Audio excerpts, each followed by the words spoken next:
Hello everyone, আসসালামু আলাইকুম। আশা করছি সবাই অনেক ভালো আছেন। তো আজকে অনেকদিন পর আবার একটি নতুন ভিডিও নিয়ে চলে এসেছি। আজকে একটা monochromatic most trendy makeup look আপনাদের সাথে আমি শেয়ার করব। তাহলে চলেন মেকআপ লুকটি স্টার্ট করি।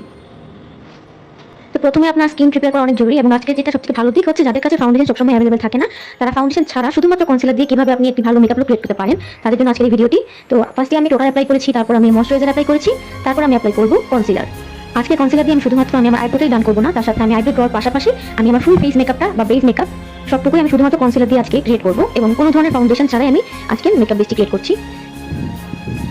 ভালোভাবে আপনি আপনার ডার্ক জোন, তারপর যে ডার্ক এরিয়াগুলো থাকে যেখানে কনসিলার দেওয়া মাস্ট, ওই জায়গাগুলোতে কনসিলার অ্যাপ্লাই করার পর ফুল ফেসে এভাবে অ্যাপ্লাই করে বা ইচ্ছা মতো অ্যাপ্লাই করে ভালোভাবে ব্লেন্ড করে নেবেন। স্টেপ 4 হচ্ছে আমি আমার ফেসটা আজকে হালকা ব্রোঞ্জিং করে নিচ্ছি। এটা কন্ট্রোল না, যেহেতু আমি পাউডারি শেড ইউজ করছি, তো ব্রোঞ্জিং, তো আমি ব্রোঞ্জিং ভালোভাবে আমি আমার যতটুকু ব্রোঞ্জিং করা দরকার বা কন্ট্রোলিং করা দরকার সেই এরিয়াগুলোতে ব্রোঞ্জিং বা কন্ট্রোলিং করে নিচ্ছি। আমি কোনো ধরনের ক্রিম কন্ট্রোল ইউজ করছি না, হালকাভাবে ব্রোঞ্জিং করে নিচ্ছি যাতে করে একটা ন্যাচারাল মেকআপ লুক দেয়, অনেকটা স্যাটাল মেকআপ টাইপের বা মনোক্রোমেটিক মেকআপ লুক।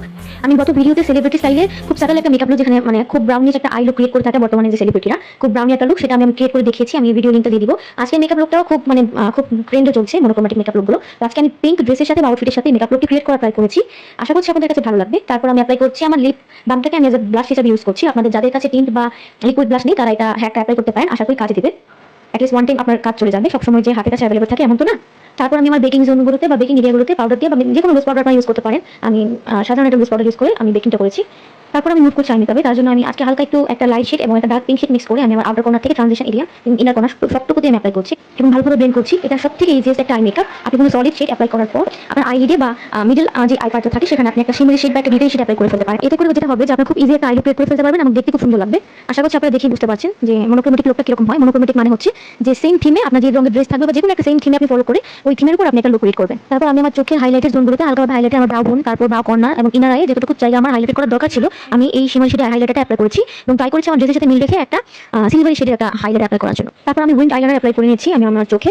তো একটা শার্প উইং আইলাইনার ক্রিয়েট করার জন্য বা একটা শার্প লুক দেওয়ার জন্য আমি হালকা একটু কনসিলার নিয়ে ভালোভাবে আমার আইলাইনারের যে গাইডলাইন এরিয়াটা থাকে সে তার নিচের দিক থেকে সুন্দরভাবে কনসিলার দিয়ে শার্প করে নিয়েছি এবং ভালোভাবে ব্লেন্ড করে নিয়েছি।